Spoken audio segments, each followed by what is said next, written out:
어머님, 저희도 다 어머님 좋으시라고 한 거예요. 좋은 데서 쉬시라고. 좋으라고?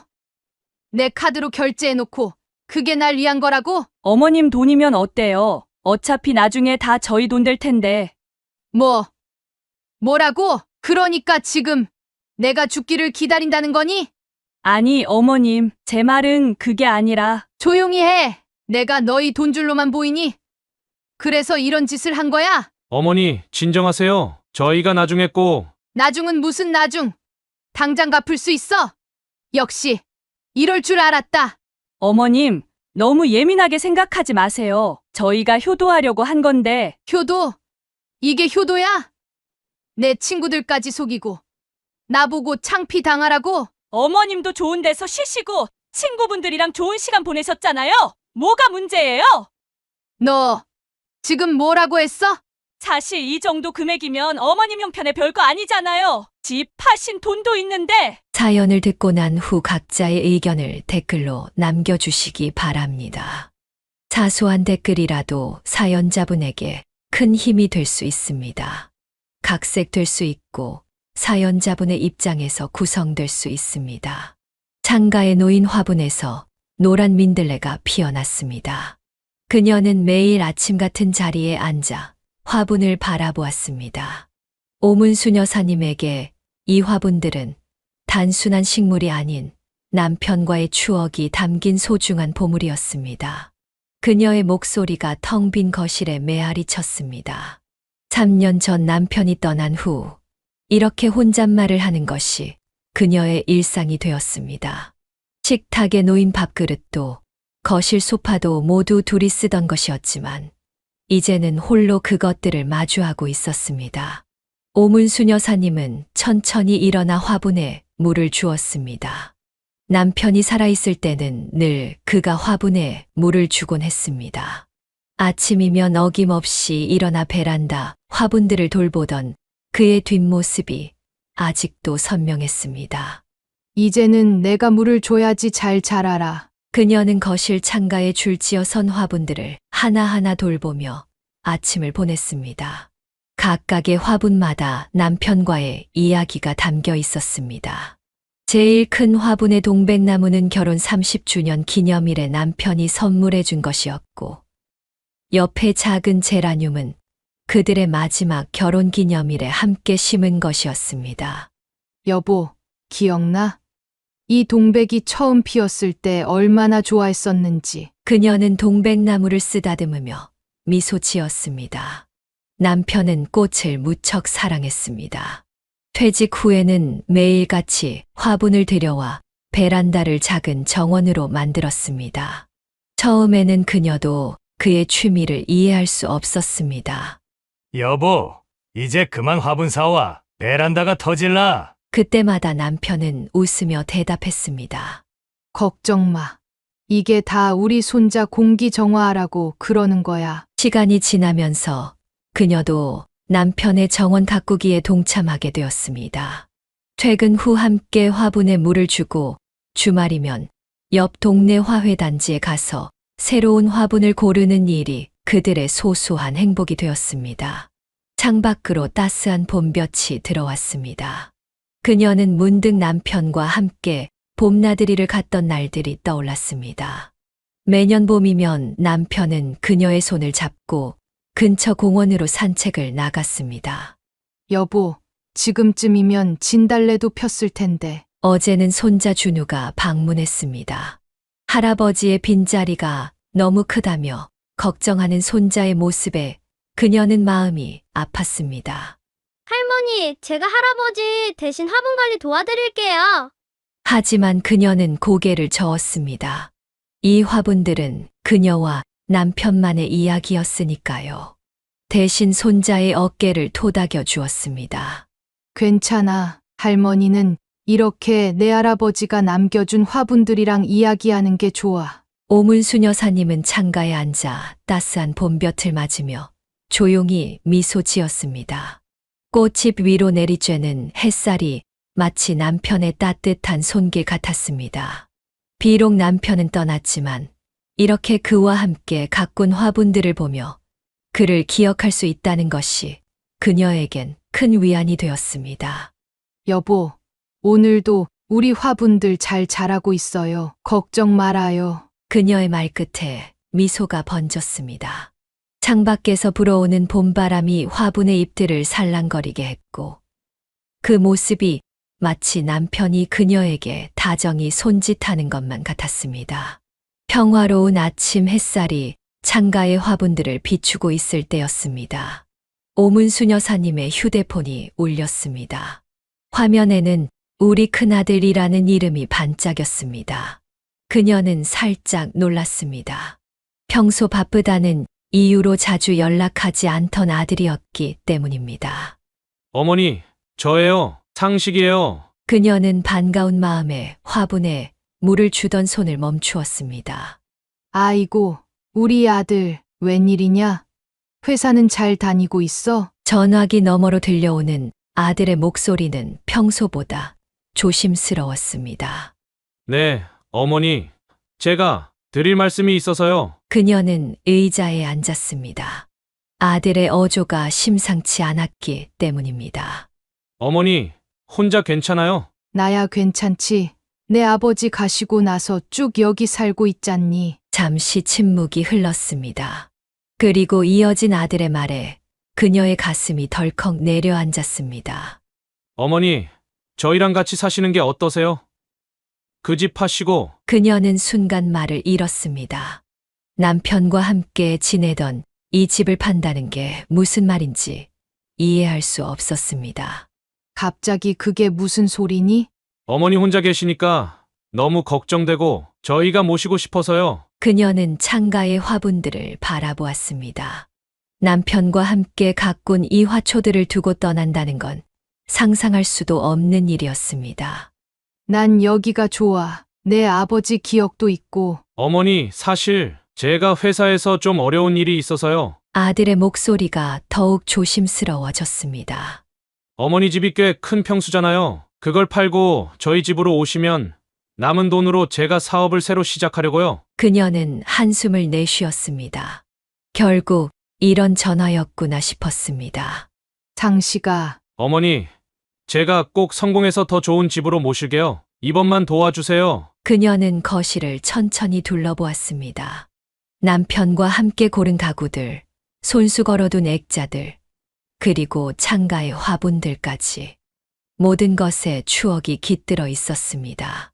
어머니, 아들의 목소리가 간절했습니다. 그녀는 문득 남편이 살아계실 때 했던 말이 떠올랐습니다. 자식이 잘 되는 게 부모 맘이지. 남편의 말이 귓가에 맴돌았습니다. 결국 그녀는 깊은 한숨을 내쉬며 입을 열었습니다.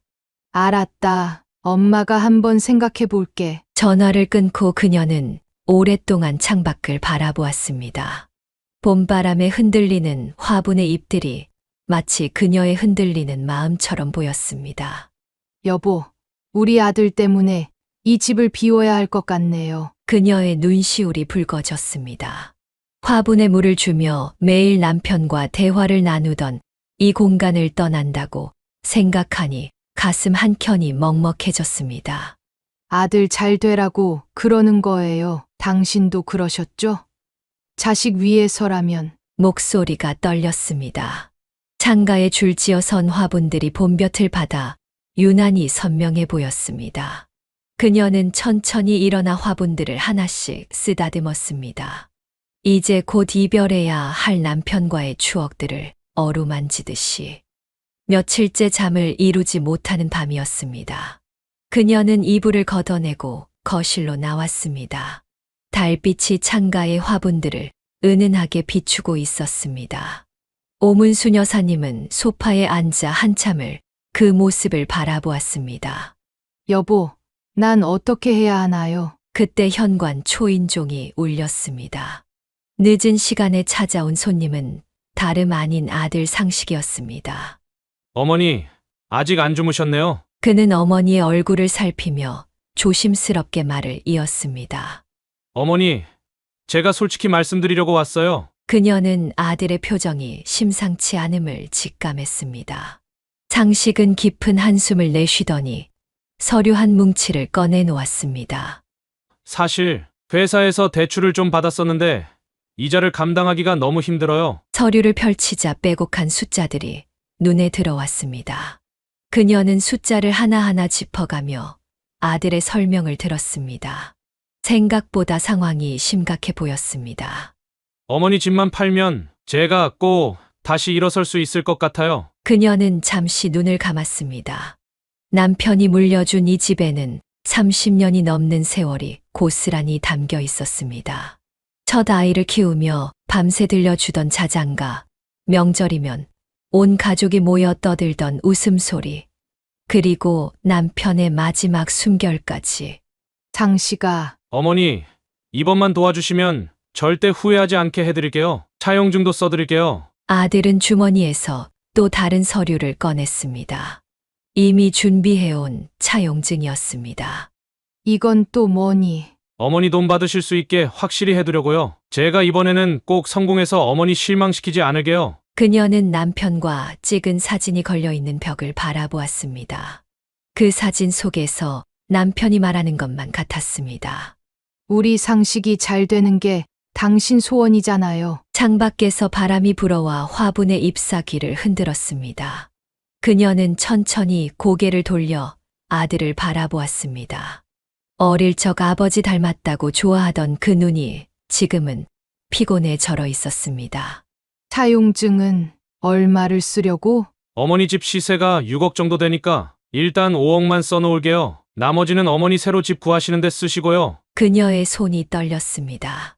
남편과 평생을 함께한 이 집의 가치가 이렇게 숫자로 환산되는 것이 참 서글펐습니다. 시간을 좀 주면 안 되겠니? 어머니, 제가 다음 주까지 이자를 못 내면 신용불량자가 돼요. 그러면 정말 다시는 일어설 수가 없어요. 아들의 목소리가 떨렸습니다. 그녀는 문득 남편이 위독했을 때가 떠올랐습니다. 그때도 이런 심정이었을까요? 아무것도 해줄 수 없다는 무력감. 알았다. 엄마가 도와줄게. 차용증에 도장을 찍는 그녀의 손이 바들바들 떨렸습니다. 아들은 얼른 차용증을 가방에 넣고는 안도의 한숨을 내쉬었습니다. 어머니, 정말 감사합니다. 제가 꼭 성공해서. 그녀는 아들의 말을 끝까지 듣지 않고 자리에서 일어났습니다. 창가로 걸어가 화분들을 하나하나 매만졌습니다. 이 화분들은 가져갈 수 있는 거지? 네, 어머님, 당연하죠. 새 집에도 예쁜 베란다가 있어요. 아들이 돌아간 후 그녀는 밤새 잠을 이루지 못했습니다. 서재에 있는 서류들을 정리하다가 결혼식 앨범을 발견했습니다. 젊은 시절 남편과 찍은 사진들이 가득했습니다. 여보, 우리 아들 잘 되라고 이러는 거예요. 이해하시죠? 앨범을 넘기는 그녀의 눈에서 눈물이 흘러내렸습니다. 마지막 장에는 얼마 전까지 함께 찍었던 가족 사진이 있었습니다. 그녀는 사진 속 남편의 얼굴을 오래도록 바라보았습니다. 다음 주부터는 이 집에서 당신을 볼 수 없게 되네요. 창밖으로 새벽이 밝아오고 있었습니다. 그녀는 천천히 일어나 화분에 물을 주기 시작했습니다. 매일 아침 하던 일이었지만 오늘따라 유난히 마음이 무거웠습니다. 이제 얼마 남지 않은 이 일상이 참 소중하게 느껴졌습니다. 이사한 지 일주일이 지났습니다. 그녀는 아침 일찍 일어나 새로운 베란다로 나갔습니다. 옮겨 심은 화분들이 아침 햇살을 받아 반짝였습니다. 오문수 여사님은 물뿌리개를 들고 화분들을 돌보기 시작했습니다. 할머니, 나도 물 줄래? 뒤에서 갑자기 들려온 목소리에 그녀는 놀라 돌아보았습니다. 파자마 차림의 손자 유준이가 졸린 눈을 비비며 서 있었습니다. 아이고, 우리 유준이 벌써 일어났어? 응, 할머니랑 같이 화분에 물 주고 싶어서. 그녀는 작은 물뿌리개를 하나 더 가져와 손자에게 건넸습니다. 유준이는 신이 나서 화분에 물을 주기 시작했습니다. 할머니, 이 꽃 이름이 뭐예요? 이건 동백이야. 할아버지가 할머니한테 선물해 주신 거란다. 할아버지 보고 싶다. 그녀는 잠시 말을 잃었다가 이내 미소를 지었습니다. 이 꽃을 보면 할아버지가 우리를 보고 계신 것 같아서 할머니가 아주 좋아하는 거야. 아침 식사 시간, 부엌에서 냄새가 솔솔 피어올랐습니다. 며느리 미희가 요리하는 동안 그녀는 유준이의 도시락을 싸고 있었습니다. 며느리가 손자의 먹거리에 예민해 유준이는 급식을 먹지 않고 도시락을 먹었습니다. 어머니, 제가 할게요. 아니야. 내가 하고 싶어서 그러는 거야. 넌 아침 차려. 미희는 잠시 망설이다 고개를 끄덕였습니다. 그녀는 손자의 도시락에 예쁘게 주먹밥을 만들어 넣었습니다. 옆에서 구경하던 유준이가 환호성을 질렀습니다. 와, 할머니가 만든 거 진짜 맛있겠다. 그래. 그럼 방학 때까지 할머니가 매일 도시락 싸줄까? 유준이는 연신 고개를 끄덕이며 좋아했습니다. 식탁에 둘러앉아 아침을 먹는 동안 그녀는 문득 이런 일상이 나쁘지 않다고 생각했습니다. 오후가 되자 유준이가 학교에서 돌아왔습니다. 그녀는 손자를 위해 간식을 준비해 두었습니다. 할머니, 오늘 도시락 진짜 맛있었어요. 친구들이 다 부러워했어요. 유준이는 가방을 내팽개치고 그녀에게 달려와 안겼습니다. 따스한 온기가 전해져 왔습니다. 그래? 다행이구나. 내일은 더 맛있게 싸줄게. 할머니, 우리 같이 숙제해요. 할머니가 옆에 있어주면 좋겠어요. 그녀는 손자의 머리를 쓰다듬었습니다. 둘이서 거실 테이블에 앉아 숙제를 하는 동안 창밖으로 따스한 햇살이 들어왔습니다. 할머니, 이거 어떻게 하는 거예요? 산수 문제를 가리키는 손자에게 그녀는 천천히 설명해 주었습니다. 비록 요즘 교육 방식은 잘 모르지만 기본적인 것들은 도와줄 수 있었습니다. 저녁 시간 상식이 퇴근하고 돌아왔습니다.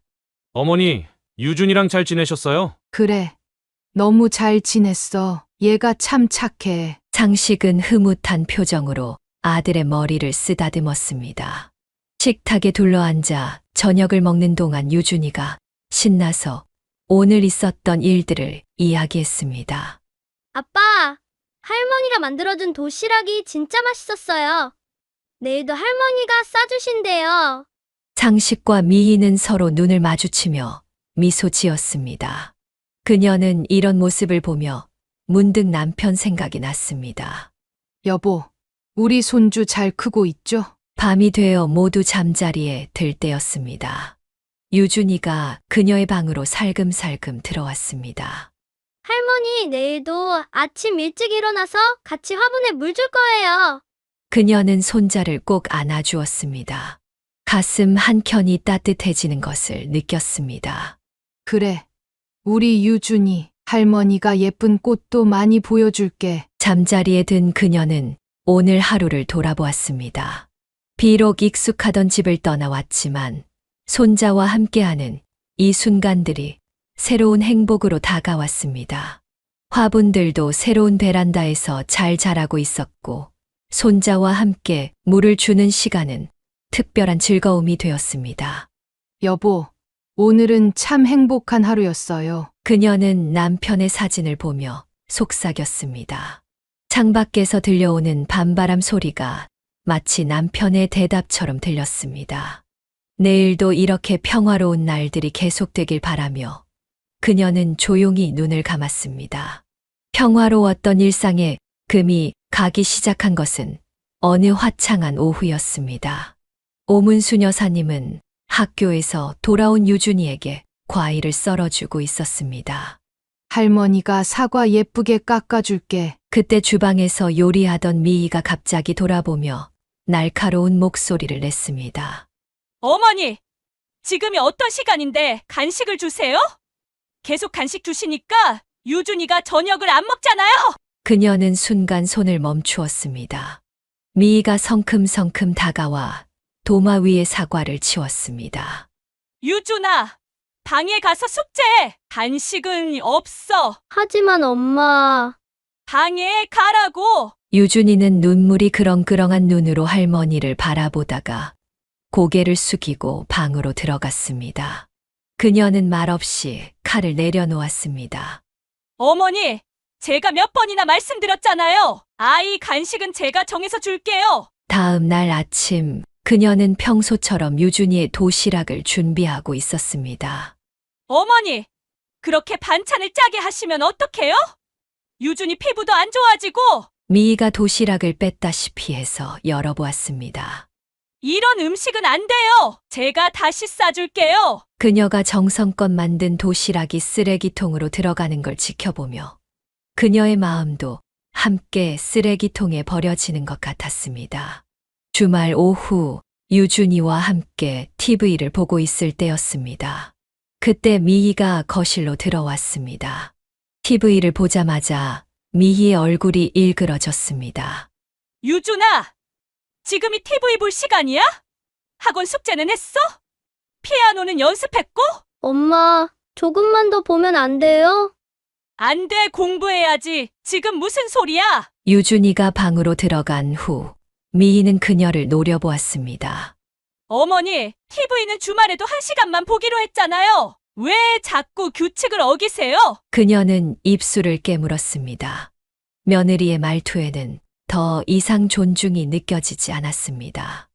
유준이의 방에서 울음소리가 들렸습니다. 그녀가 가보려 하자 미희가 앞을 막았습니다. 제가 갈게요. 어머니는 신경 쓰지 마세요. 저녁 식사 시간, 상식이 돌아왔을 때 미희가 말을 꺼냈습니다. 여보, 어머님이 자꾸 유준이 교육에 방해가 돼요. 내가 정한 규칙을 다 무시하시는 거야. 어머니, 유준이 엄마 말이 맞는 것 같아요. 요즘 교육은 좀 다르잖아요. 그녀는 숟가락을 내려놓았습니다. 목구멍으로 넘어가는 밥알 하나하나가 돌멩이처럼 느껴졌습니다. 다음 날 아침, 유준이가 몰래 그녀의 방으로 찾아왔습니다. 할머니, 나 학원 가기 싫어요. 그녀가 손자를 안아주려는 순간, 미희가 방문을 벌컥 열었습니다. 유준아, 왜 또 할머니 방에 와 있어? 빨리 나와. 내가 몇 번을 말했어. 공부할 시간에 자꾸 할머니한테 와서 붙어 있지 말라고. 유준이를 데리고 나가는 미희의 모습을 보며 그녀의 가슴이 찢어지는 듯 했습니다. 창가의 화분들마저 시들어가는 것만 같았습니다. 여보, 내가 잘못하고 있는 걸까요? 남편의 사진을 바라보며 그녀는 중얼거렸습니다.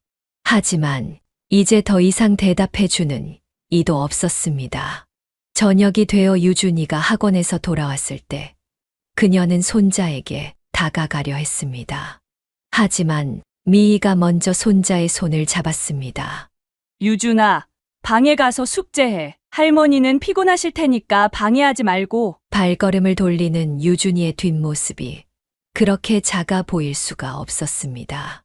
그녀는 자신의 방으로 들어와 문을 닫았습니다. 창밖으로 들리는 매미 소리가 그녀의 울음소리를 대신하는 것만 같았습니다. 아침부터 거실이 소란스러웠습니다. 오문수 여사님은 더 이상 참을 수 없다는 듯 벌떡 일어섰습니다. 이제 더는 못 참겠네. 내가 뭘 그렇게 잘못했다고 매일 이러는 거야? 미희도 지지 않고 맞섰습니다. 어머님이 자꾸 유준이 교육에 차질을 빚게 하시잖아요. 제가 아무리 말씀드려도 교육? 애한테 이게 무슨 교육이야? 숨도 못 쉬게 하면서. 그녀의 목소리가 높아졌습니다. 식탁에 앉아있던 유준이가 겁에 질린 얼굴로 두 사람을 번갈아 보았습니다. 어머님, 제 자식 교육은 제가 알아서 할게요. 어머님은 제발 좀. 뭐? 내 자식. 그래, 내 자식이지. 내 손주는 구경만 하라는 거지? 그녀의 손이 부들부들 떨렸습니다. 그때 상식이 거실로 나왔습니다. 어머니, 아침부터 왜 이러세요? 상식아, 내 마누라가 나를 뭐로 보는지 알아? 내가 이런 대접 받으려고 여기 온 줄 아나? 상식은 한숨을 내쉬었습니다. 어머니, 미희가 틀린 말 한 건 아니잖아요. 요즘은 교육이 중요하다고. 이게 교육이야? 애를 이렇게 못 살게 구는 게? 내 아버지가 이런 걸 보면 뭐라고 하실 것 같아? 어머니, 돌아가신 아버님 얘기를 왜 여기서 꺼내세요? 미희가 날카롭게 끼어들었습니다. 왜 못 꺼내? 이게 다 내 아버지 재산으로 산 집 아냐? 내가 여기 와서 이런 꼴 당할 줄 알았으면 그녀의 목소리가 떨렸습니다. 분노와 서러움이 뒤섞인 감정이 북받쳐 올랐습니다. 어머님, 그 돈 얘기를 또 꺼내시네요. 저희가 언제 갚겠다고. 조용히 해. 돈 얘기가 아니야. 내가 이런 대접 받으려고. 그녀는 갑자기 가슴을 부여잡았습니다. 숨이 턱 막히는 것 같았습니다. 어머니, 상식이 다가왔지만 그녀는 손을 저었습니다. 됐어. 이제 알겠다. 내가 여기 있을 자리가 아닌가 보네. 그녀는 천천히 자신의 방으로 향했습니다. 문을 닫고 들어가 캐리어를 꺼냈습니다. 옷가지들을 던지다시피 넣으면서 눈물이 흘러내렸습니다. 여보, 이제 어떻게 해야 하나요? 짐을 싸는 소리를 들었는지 방문이 열렸습니다. 상식이 들어왔습니다.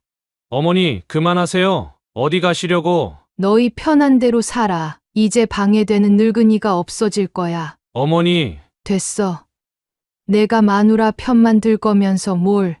차라리 나가서 고시원에서 살겠어. 그때였습니다. 방문 밖에서 훌쩍이는 소리가 들렸습니다. 유준이가 울면서 방으로 뛰어들었습니다. 할머니 가지 마세요, 제발. 유준이가 그녀의 치마폭에 매달렸습니다. 그녀의 손에서 캐리어가 떨어졌습니다. 할머니가 가면 저는 어떡해요? 아이의 눈물에 그녀의 마음이 흔들렸습니다. 밖에서 미희가 들어왔습니다. 평소와는 다른 약간 수그러든 목소리였습니다. 어머님, 저도 죄송해요. 제가 너무 예민했나 봐요. 상식도 한 발 물러섰습니다. 어머니, 우리 다시 한번 잘해보면 안 될까요? 유준이도 이렇게 우는데 그녀는 손자를 바라보았습니다. 유준이의 눈물 젖은 얼굴이 남편과 너무나 닮아 보였습니다. 할머니, 제발요. 그녀는 깊은 한숨을 내쉬었습니다. 창가의 화분들이 눈에 들어왔습니다. 저 화분들처럼 뿌리를 내리고 다시 한번 시작해볼까요? 알았다. 할머니가 한 번만 더 해볼게. 유준이가 그녀를 꼭 안았습니다. 하지만 그녀의 마음 한켠에는 여전히 불안감이 자리 잡고 있었습니다. 이게 과연 옳은 선택일까? 남편의 사진이 걸린 방향을 바라보며 그녀는 작게 중얼거렸습니다. 여보, 내가 잘하는 걸까요? 한 달이 지나고 가정의 분위기는 조금씩 누그러졌습니다. 오문수 여사님은 여전히 화분에 물을 주고 유준이와도 조심스레 시간을 보냈습니다. 미희도 더 이상 노골적인 간섭은 하지 않았습니다. 어느 주말 아침 상식이 거실로 나와 그녀에게 말을 걸었습니다. 어머니, 저기 잠깐 이야기 좀 할까요? 그녀는 물뿌리개를 내려놓고 소파에 앉았습니다. 미희도 부엌에서 나와 남편 옆에 앉았습니다. 어머니, 요즘 많이 힘드셨죠? 상식의 목소리는 평소보다 한층 부드러웠습니다.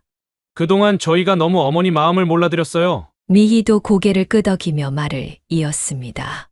어머님, 제가 너무 예민하게 굴었죠? 죄송해요. 그녀는 잠자코 두 사람의 말을 들었습니다. 상식이 서류 봉투를 꺼내 테이블 위에 올려놓았습니다. 어머니, 이거 보세요. 봉투 안에는 제주도의 고급 리조트 팸플릿이 들어있었습니다. 어머니 친구분들이랑 같이 가실 수 있게 준비했어요. 효도 여행이요. 그녀는 놀란 눈으로 팸플릿을 바라보았습니다. 이게 무슨... 저희가 많이 부족했잖아요. 이번 기회에 어머니 마음도 풀어드리고 싶고, 미희가 환한 미소를 지으며 말했습니다. 어머님 친구분들이랑 함께 다녀오세요. 그녀는 팸플릿을 천천히 넘겨보았습니다. 오션뷰 스위트룸, 프라이빗 풀, 미슐랭 레스토랑. 모든 것이 화려했습니다. 이런 걸 어떻게... 어머니 걱정하지 마세요. 제가 회사에서 상도 받고 보너스도 나왔거든요. 상식이 자랑스러운 듯 말했습니다. 맞아요, 어머님. 저희가 다 준비할 테니까 편하게 다녀오세요. 친구분들이랑 오랜만에 좋은 추억도 만드시고 그녀는 망설였습니다.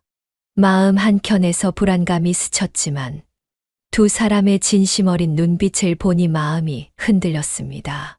숙자랑 영숙이도 같이 갈 수 있다고? 네, 두 분 다 너무 좋아하셨어요. 어머님 기다리고 계시대요. 미희가 스마트폰을 꺼내 보여주었습니다. 화면에는 호텔 예약 확인서가 떠 있었습니다. 이미 예약까지 다 해놨구나. 어머니, 이번엔 정말 편하게 쉬다 오세요. 저희가 성의를 담아서 준비했어요. 상식의 말에 그녀는 천천히 고개를 끄덕였습니다. 유준이가 방에서 뛰어나왔습니다. 할머니, 제주도 가신대요.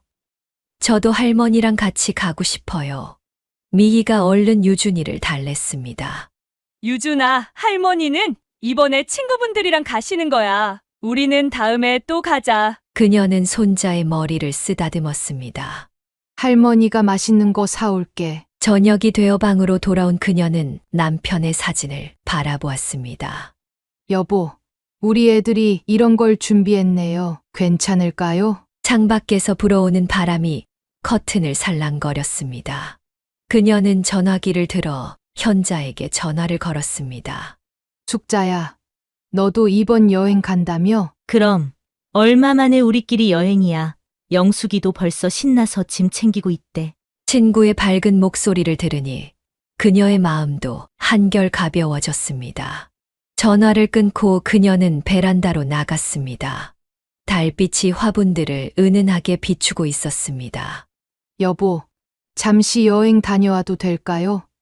화분들은 유준이가 잘 돌봐준대요. 그녀의 입가에 잔잔한 미소가 번졌습니다.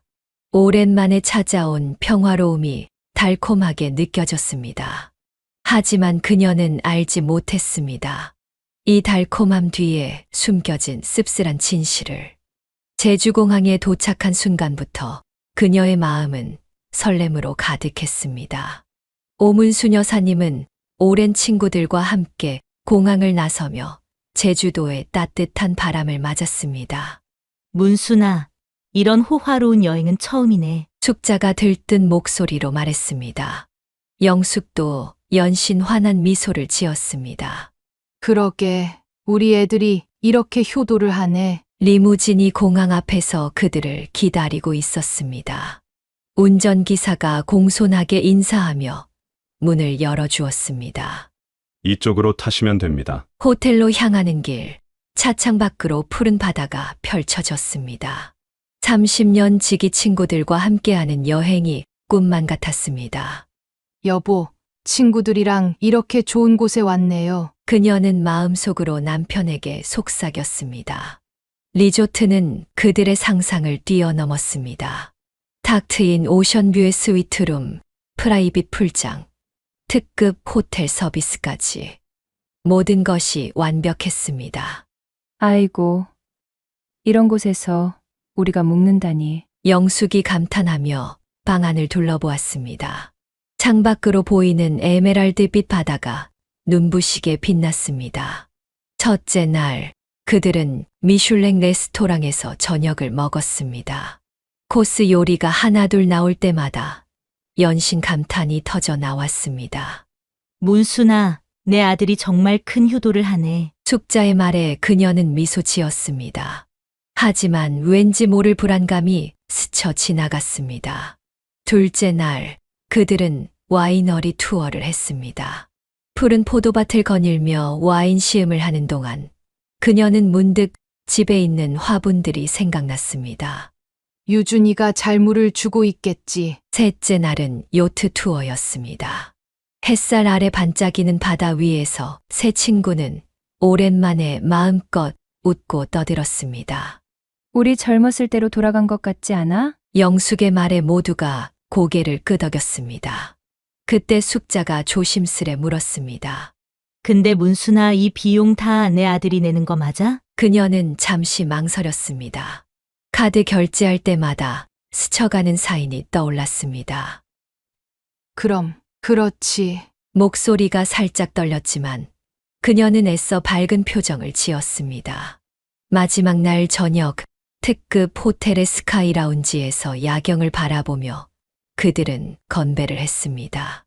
우리 우정 변치 말고 앞으로도 이렇게 함께하자. 잔이 부딪히는 소리가 밤하늘에 울렸습니다. 그녀는 창밖의 불빛들을 바라보며 생각에 잠겼습니다. 이 모든 순간이 너무 완벽해서 오히려 불안했습니다. 귀가하는 날, 공항으로 가는 차 안에서 현자가 말했습니다. 문순아, 정말 좋은 추억 만들었다. 고마워. 그녀는 말없이 고개를 끄덕였습니다. 비행기 안에서 그녀는 조용히 눈을 감았습니다. 이 완벽했던 4박 5일이 꿈처럼 느껴졌습니다. 여보, 이 여행이 끝나면 무슨 일이 기다리고 있을까요? 그녀의 마음 한켠에서 불안감이 잠시도 떠나지 않았습니다. 하늘 위에서 바라보는 구름 사이로 곧 마주하게 될 현실이 그림자처럼 드리워지는 것만 같았습니다.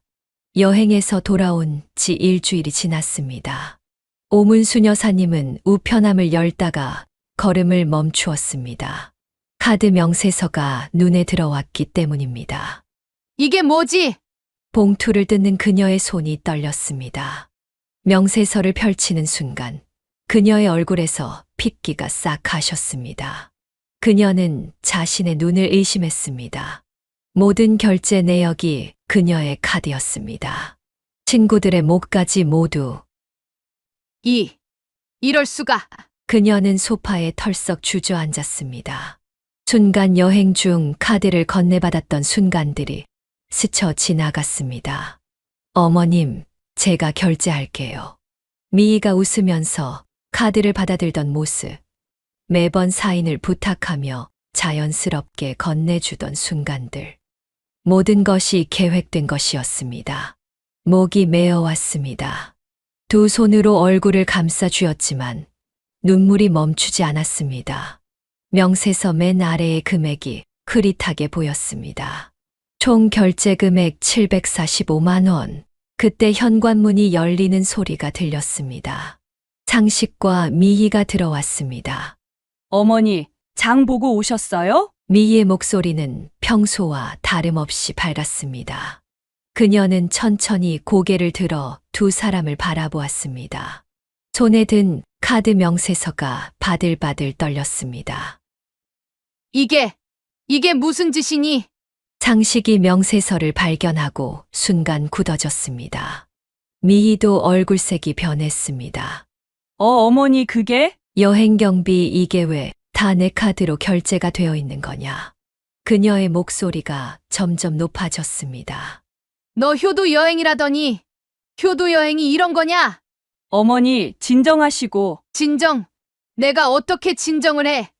내가 얼마나 우습게 보였으면 이런 짓을 해? 그녀는 벌떡 일어섰습니다. 다리가 후들거렸지만 마음만은 단단했습니다. 갑자기 가슴이 찢어질 듯이 아파왔습니다. 숨을 쉴 수가 없었습니다. 어머니, 상식이 다가왔지만 그녀는 손을 휘저었습니다. 오지마, 가까이 오지마. 미희가 말을 보태려 했습니다. 어머님, 저희가 나중에 꼭. 조용히 해. 니들이 얼마나 잔인한 짓을 한 줄 알아? 내 친구들까지 속이고. 그녀는 흐느끼며 주저앉았습니다. 화분들 사이로 비치는 햇살이 그녀의 눈물을 반짝이게 했습니다. 여보, 우리가 이런 자식을 뒀네요. 남편의 사진을 바라보며 그녀는 중얼거렸습니다. 상식이 무슨 말을 하려 했지만 그녀는 더 이상 듣고 싶지 않았습니다. 나가. 당장 내 방에서 나가. 방으로 들어와 문을 잠그는 순간 그녀의 두 다리에 힘이 풀렸습니다.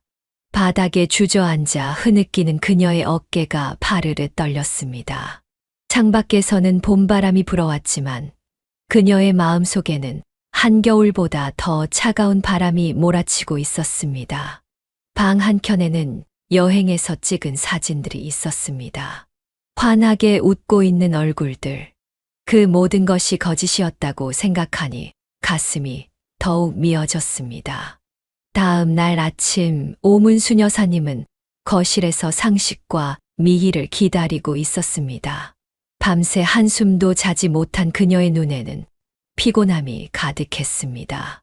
어머니, 오늘은 일찍 일어나셨네요. 미희가 평소처럼 밝은 목소리로 인사를 했습니다. 마치 어제의 일은 없었다는 듯이. 앉아라, 둘 다. 그녀의 낮은 목소리에 두 사람은 조심스럽게 자리에 앉았습니다. 이제라도 설명해 볼래? 어떻게 이런 짓을? 상식이 먼저 입을 열었습니다. 어머니, 사실 처음에는 제가 모시려고 했어요. 보너스도 나올 거고 회사에서 성과급도 받을 거라고 해서. 그래서 그런데 갑자기 회사 상황이 안 좋아져서 보너스는커녕 급여도 밀리고 그때 이미 호텔이랑 다 예약해둔 상태였는데 그럼 취소하면 될 것을. 왜 이런 짓을 한 거야? 어머니 친구분들도 다 기대하고 계시고 차마 취소한다고 못하겠더라고요. 그래서 내 카드로 몰래 결제했다는 거지? 죄송해요, 어머니. 나중에 꼭 갚으려고. 그때 미희가 끼어들었습니다. 어머님, 저희도 다 어머님 좋으시라고 한 거예요. 좋은 데서 쉬시라고. 좋으라고? 내 카드로 결제해놓고 그게 날 위한 거라고? 어머님 돈이면 어때요? 어차피 나중에 다 저희 돈 될 텐데. 미희의 말에 방 안의 공기가 얼어붙었습니다. 상식도 놀란 듯 아내를 쳐다보았습니다. 뭐라고? 그녀의 목소리가 떨렸습니다. 그러니까 지금 내가 죽기를 기다린다는 거니? 아니, 어머님, 제 말은 그게 아니라. 조용히 해. 그녀가 탁자를 내리쳤습니다. 꽃병에 물이 출렁거렸습니다. 내가 너희 돈줄로만 보이니? 그래서 이런 짓을 한 거야? 어머니, 진정하세요. 저희가 나중에 꼭. 나중은 무슨 나중? 당장 갚을 수 있어? 두 사람은 말이 없었습니다. 그녀는 쓴웃음을 지었습니다. 역시 이럴 줄 알았다. 그때 미희가 또다시 입을 열었습니다. 어머님, 너무 예민하게 생각하지 마세요. 저희가 효도하려고 한 건데. 효도? 이게 효도야? 내 친구들까지 속이고 나보고 창피 당하라고? 어머님도 좋은 데서 쉬시고 친구분들이랑 좋은 시간 보내셨잖아요. 뭐가 문제예요? 미희의 뻔뻔한 태도에 그녀의 눈앞이 새하얘졌습니다. 너 지금 뭐라고 했어? 사실 이 정도 금액이면 어머님 형편에 별거 아니잖아요. 집 파신 돈도 있는데. 이 못된 거사! 그녀가 벌떡 일어섰습니다. 상식이 말리려 했지만 그녀는 이미 분노를 참을 수 없었습니다. 당장 이 집에서 나가! 둘 다! 어머니, 진정하시고. 내가 어떻게 진정을 해? 내 돈으로 호의호식하더니 이제는 내 죽음까지 기다린다고?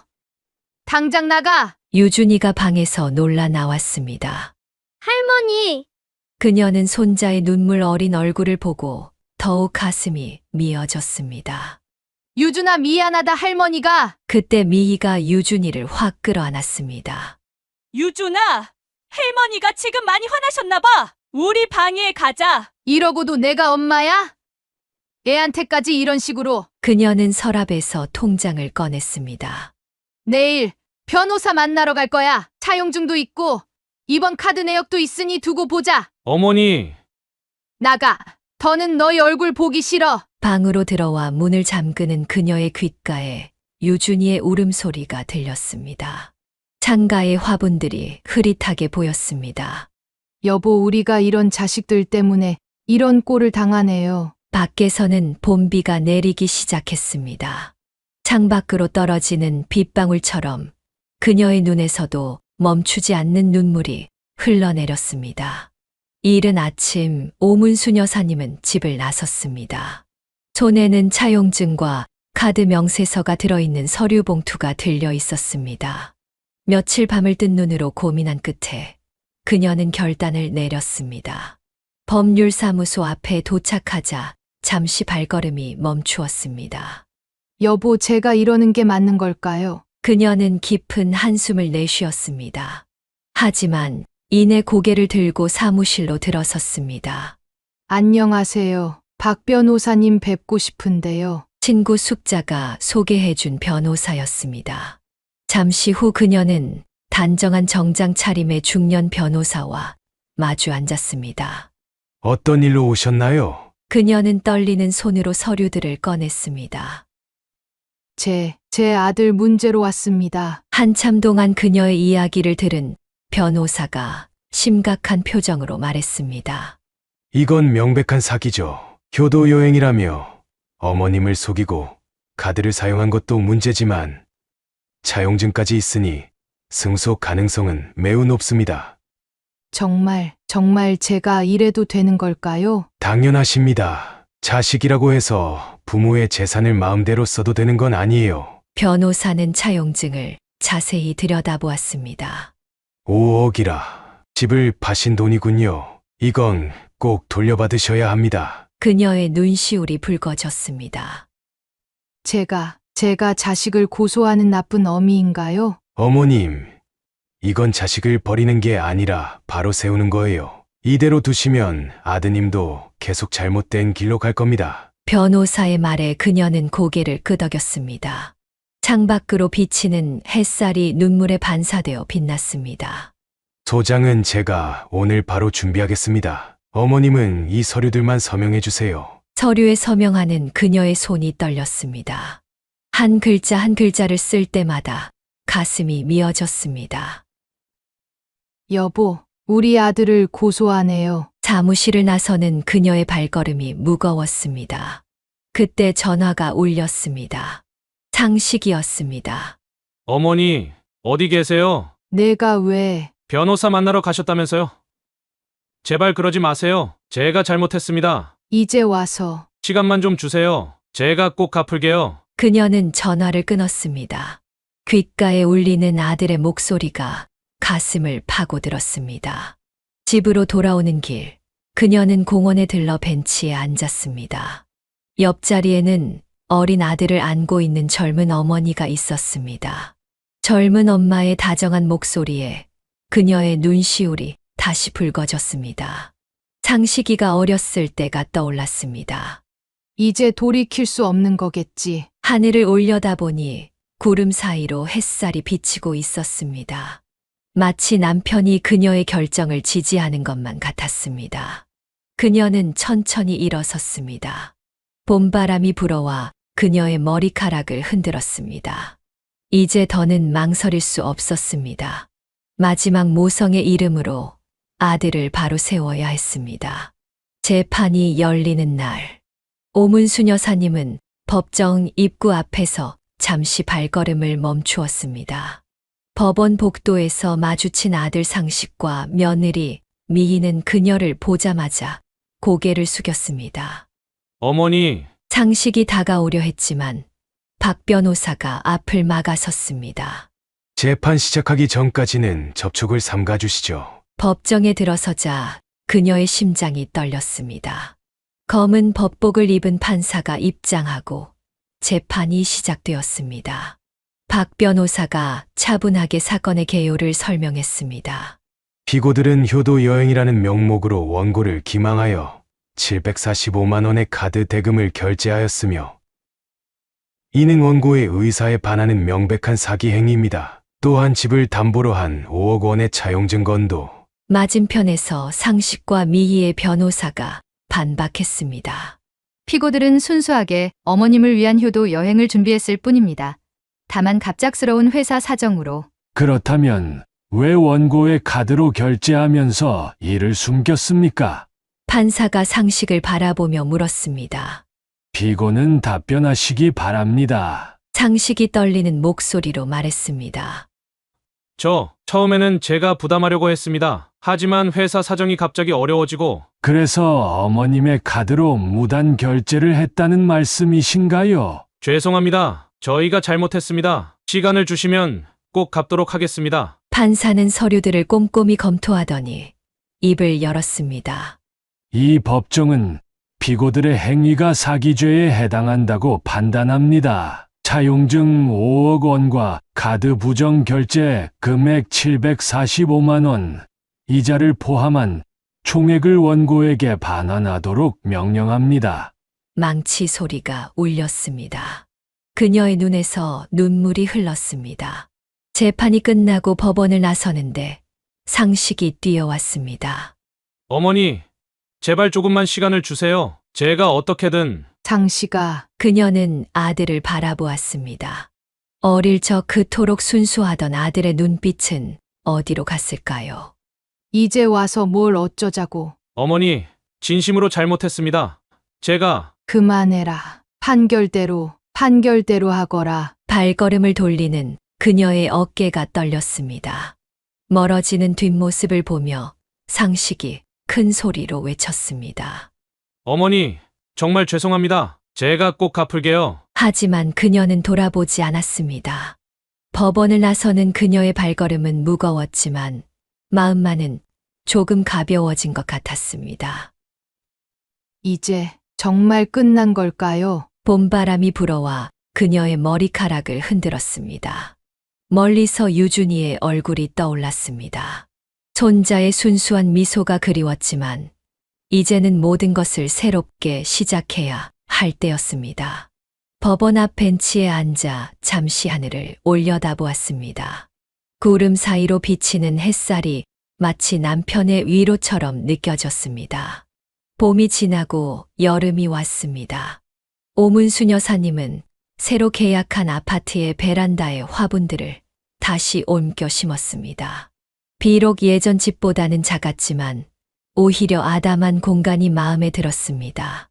여보, 이제 좀 자리를 잡은 것 같아요. 그녀는 창가에 걸린 남편의 사진을 바라보며 중얼거렸습니다. 법원 판결 이후 그녀는 돌려받은 돈으로 이곳에 보금자리를 마련했습니다. 문득 유준이의 목소리가 들리는 것 같았습니다. 그녀는 화분의 잎을 만지작거리며 한숨을 내쉬었습니다. 손자의 얼굴이 보고 싶었지만 지금은 모든 것을 정리할 시간이 필요했습니다. 아가, 할머니가 미안해. 물뿌리개로 화분에 물을 주던 중 초인종이 울렸습니다. 문을 열자 옆집 할머니가 서 있었습니다. 문순 씨, 주민센터에서 토의 교실 연다는데 같이 가볼까요? 그녀는 잠시 망설였습니다. 하지만 이제는 새로운 시작을 해야 할 때였습니다. 그래요. 한번 가보죠. 주민센터 도예 교실은 생각보다 재미있었습니다. 흙을 만지며 무언가를 만들어내는 일은 그녀의 마음을 차분하게 해주었습니다. 문순 씨, 솜씨가 대단하시네요. 옆자리의 할머니가 감탄했습니다. 그녀는 수줍게 웃었습니다. 처음으로 만든 도자기 그릇에는 아직 서툰 솜씨가 역력했지만 그 안에 그녀의 진심이 담겨 있었습니다. 이건 유준이 주려고 만든 건데. 말을 하다가 그녀는 입을 다물었습니다. 아직도 손자 이름을 말할 때면 가슴 한켠이 아려왔습니다. 시간이 흐르며 도예를 배우는 재미에 푹 빠진 그녀는 다른 취미 활동도 시작했습니다. 수요일에는 신앙송 모임, 금요일에는 요가 교실. 바쁜 일정 속에서 그녀는 조금씩 웃음을 되찾아갔습니다. 여보, 오늘은 제가 만든 첫 작품이 완성됐어요. 그녀는 도자기 꽃병을 남편 사진 앞에 조심스레 놓았습니다. 서툴지만 정성 들여 만든 꽃병에 들꽃을 꽂았습니다. 이제는 좀 괜찮아졌어요. 매일 울기만 하던 제가 이제는 이렇게 무언가도 만들고 창밖으로 들어오는 햇살이 도자기 꽃병에 반사되어 반짝였습니다. 문득 벨이 울렸습니다. 요가 수업에서 만난 친구였습니다. 문순 씨, 우리 산책 가요. 날도 좋은데. 그녀는 미소 지으며 모자를 썼습니다. 아파트 단지 앞 공원으로 가는 길, 꽃들이 활짝 피어 있었습니다. 여보, 저 이제 혼자서도 잘 살 수 있을 것 같아요. 바람이 불어와 그녀의 머리카락을 흔들었습니다. 문득 공원 벤치에 앉아있는 할머니와 손자가 눈에 들어왔습니다. 잠시 발걸음을 멈추었지만 이내 고개를 돌렸습니다. 이제는 제 삶을 살아야죠. 주민센터로 향하는 그녀의 발걸음이 가벼워졌습니다. 오늘은 도예 수업에서 화분을 만들 예정이었습니다. 남편과 함께 가꾸던 화초들을 위한 새로운 보금자리를 만들 생각에 가슴이 설렜습니다. 여보, 저 이제 조금씩 나아지고 있어요. 지켜봐 주세요. 하늘에는 구름 한 점 없이 맑았고 그녀의 마음도 조금씩 맑아지고 있었습니다. 오문순 여사님은 마트 앞에서 우연히 이웃이었던 아주머니를 만났습니다. 아이고, 오 여사님. 그 동네 이사 가셨다면서요. 네, 그렇게 됐네요. 상식 시부부도 얼마 전에 이사 가더라고요. 더 작은 빌라로 갔다던데. 그녀의 가슴이 저몄습니다. 아들네가 결국 집을 처분했다는 소식이었습니다. 그날 저녁 유준이에게서 전화가 왔습니다. 할머니, 우리 이사 왔어요. 그래, 새 집은 좋으니? 별로예요. 방도 좁고 엄마가 짜증도 많이 내고. 전화 너머로 미희의 날카로운 목소리가 들렸습니다. 유준아, 전화는 이제 그만하고 학원 갈 준비해. 할머니, 저 이제 가봐야 해요. 소화기 너머로 들리는 발소리. 미희가 전화를 받았습니다. 어머님, 이제 유준이 많이 바빠질 거예요. 그래도 주말에는 말이 끝나기 전에 전화가 끊어졌습니다. 통화가 끝나고 그녀는 한동안 전화기를 내려놓지 못했습니다. 여보, 우리 손주를 이제 볼 수도 없게 되나 봐요. 일주일 후 그녀는 우연히 유준이의 학교 앞을 지나가다 손자를 보았습니다. 유준아! 하지만 미희가 재빨리 유준이를 끌고 갔습니다. 어머님, 죄송하지만 유준이 지금 학원 가야 해요. 수학 학원 끝나면 영어 학원 가고 그 다음에 피아노. 이 시간에 벌써 학원을? 요즘은 다들 이렇게 공부해요. 어머님 세대랑은 달라요. 미희의 말에는 날이 서 있었습니다. 그 후로 유준이를 보는 것은 더욱 힘들어졌습니다. 주중에는 늦은 시간까지 학원을 다녔고 주말이면 어김없이 미희 친정으로 갔습니다. 한 번은 유준이가 몰래 문자를 보내왔습니다. 할머니, 저 너무 힘들어요. 학원만 계속 다니고, 엄마는 자꾸 화내고. 그녀는 안타까운 마음에 답장을 보내려다 멈추었습니다. 이런 문자마저 미희가 검사한다는 걸 알았기 때문입니다. 어느 날 오후 그녀는 도예 교실에서 만든 도자기 그릇을 들고 아들네 새 집을 찾아갔습니다. 유준이 생일 선물로 주고 싶었습니다. 어머님, 이런 거 안 받아도 돼요. 유준이는 지금 학원 가야 하고. 미희는 현관문 앞에서 그녀를 막았습니다. 잠깐만이라도. 어머님이 자꾸 이러시면 유준이 공부에 방해돼요. 제가 얼마나 힘들게 애 가르치는데.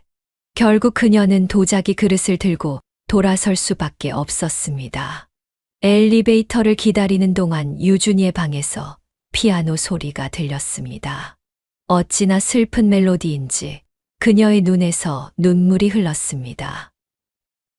여보, 우리 손주가 저렇게 힘들어하는데 전 아무것도 해줄 수가 없네요. 집으로 돌아온 그녀는 베란다의 화분들을 물끄러미 바라보았습니다. 예전에 유준이와 함께 물을 주던 때가 떠올랐습니다. 이제는 그런 소소한 행복마저 빼앗긴 것 같아 가슴이 아팠습니다. 화분 사이로 불어오는 바람이 그녀의 한숨을 실어 날랐습니다. 도자기 그릇을 내려다보며 그녀는 작게 중얼거렸습니다. 이제는 정말 남이 되어가나 봐요. 며칠째 계속되는 가을비가 내리던 날이었습니다. 오문순 여사님은 우연히 유준이의 학원 앞을 지나가다 미희의 목소리를 듣게 되었습니다. 유준아, 할머니처럼 그렇게 살면 안 돼. 공부도 안 하고 맨날 텔레비전이나 보고 그래서 할머니는 평생 저렇게 사는 거야. 유준이의 작은 목소리가 들렸습니다. 하지만 할머니는. 넌 의사가 되어야지?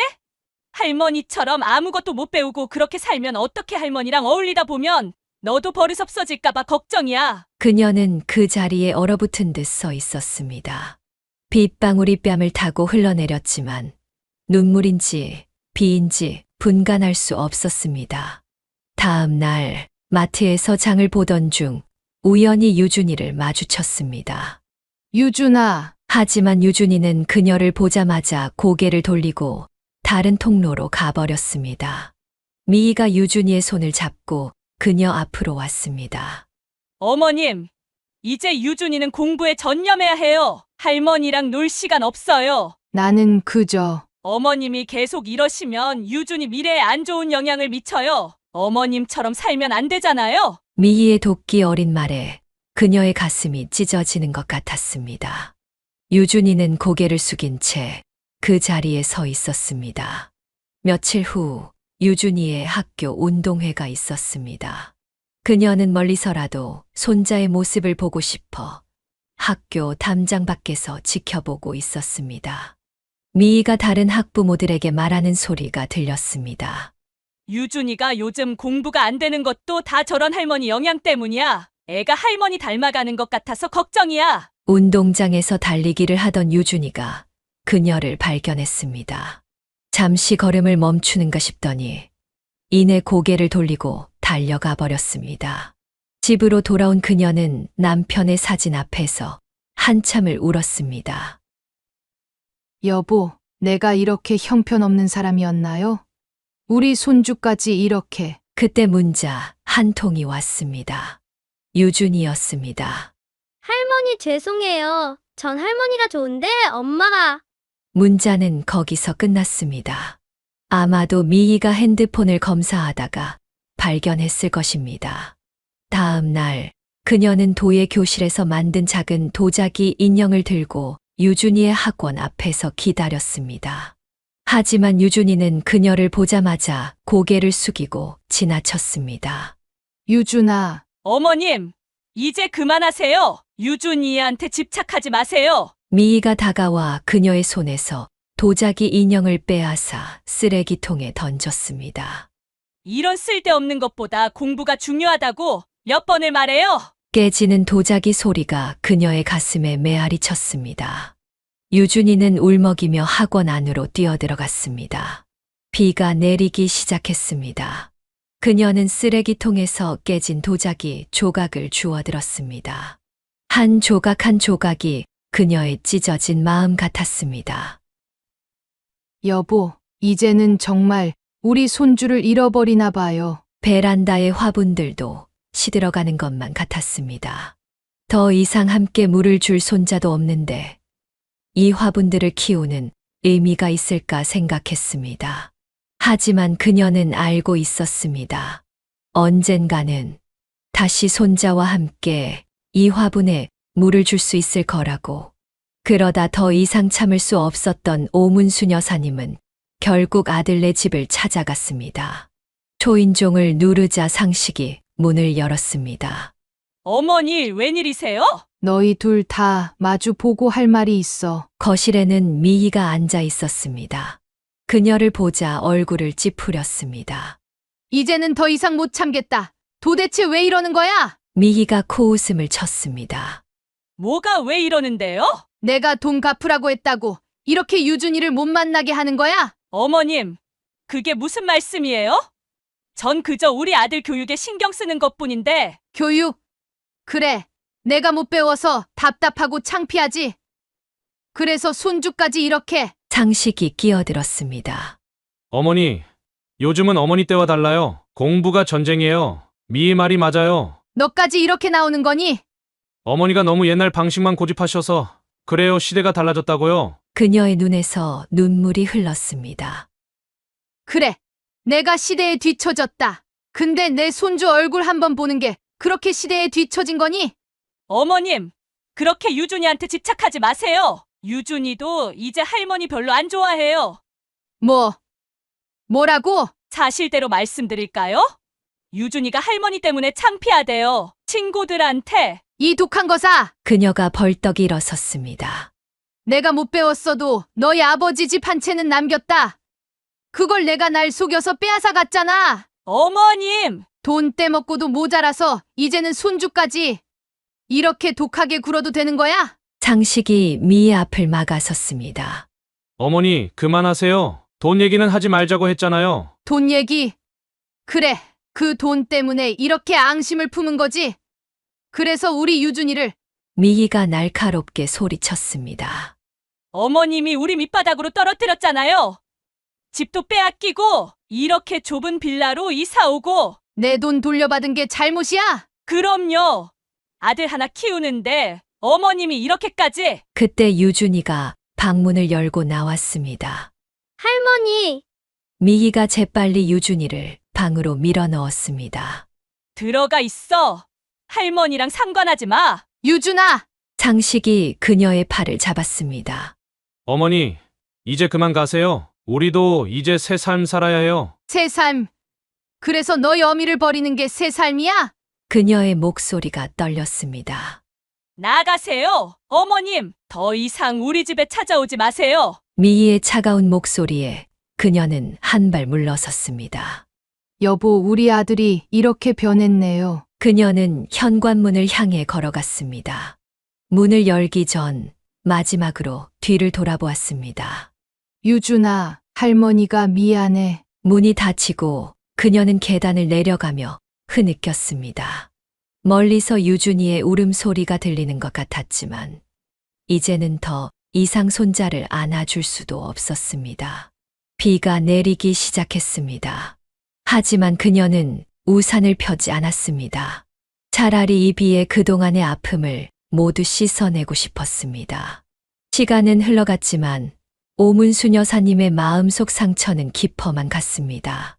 매일 아침 베란다의 화분들에 물을 주며 그녀는 유준이를 떠올렸습니다. 여보, 오늘도 우리 손주를 못 봤어요. 그녀는 때때로 유준이의 학교 앞을 서성였습니다. 멀리서나마 손자의 뒷모습이라도 보고 싶어서였습니다. 하지만 미희는 그런 그녀를 발견할 때마다 유준이를 재빨리 다른 곳으로 데려갔습니다. 할머니가 저기 있네. 얼른 이쪽으로 가자. 유준이가 뒤돌아보려 할 때마다 미희는 아이의 어깨를 잡아 돌렸습니다.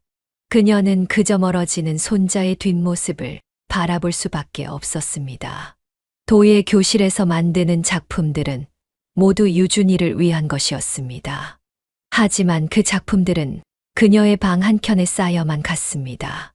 전해줄 수 없는 마음처럼 도자기들은 먼지만 쌓여갔습니다. 유준아, 할머니는 내가 보고 싶구나. 간혹 동네 슈퍼에서 우연히 마주칠 때면 유준이는 이제 고개를 숙이고 지나갔습니다. 그래도 그녀는 알았습니다. 유준이가 몰래 뒤돌아보는 것도 눈물을 훔치는 것도 남편의 사진 앞에서 그녀는 매일 밤 이야기를 했습니다. 여보, 우리 손주가 이제 중학생이 됐대요. 키도 많이 컸을 텐데 얼굴도 못 보고. 창가의 화분들은 여전히 꽃을 피웠지만 그녀의 마음속에는 영원한 겨울이 찾아온 것 같았습니다. 한때는 함께 물을 주며 웃던 그 화분들이 이제는 그리움만 키워가는 것 같았습니다. 할머니의 정원에서 함께 보낸 시간들 내가 기억하고 있을까? 이제 그녀에게 남은 것은 추억뿐이었습니다. 손자와 함께 찍은 사진 한 장, 유준이가 그려준 그림 한 장. 그것들을 보며 그녀는 흘러가 버린 시간 속에서 위안을 찾았습니다. 언젠가는 내가 할머니를 찾아올까? 하지만 그 언젠가는 오지 않았습니다. 계절이 바뀌고 화분의 꽃들이 피었다. 지기를 반복해도 그녀의 기다림은 계속되었습니다. 베란다 창문에 비친 그녀의 모습은 점점 더 외로워 보였습니다. 하지만 그녀는 매일 아침 화분에 물을 주며 중얼거렸습니다. 오늘도 우리 유준이가 잘 지내기를. 사연을 듣고 댓글을 남겨주시기 바랍니다. 사소한 의견일지라도 사연자분에게는 큰 힘이 됩니다. 노골적인 악성 댓글은 사연자분에게 상처가 될 수 있으니 삼가주시기 바랍니다.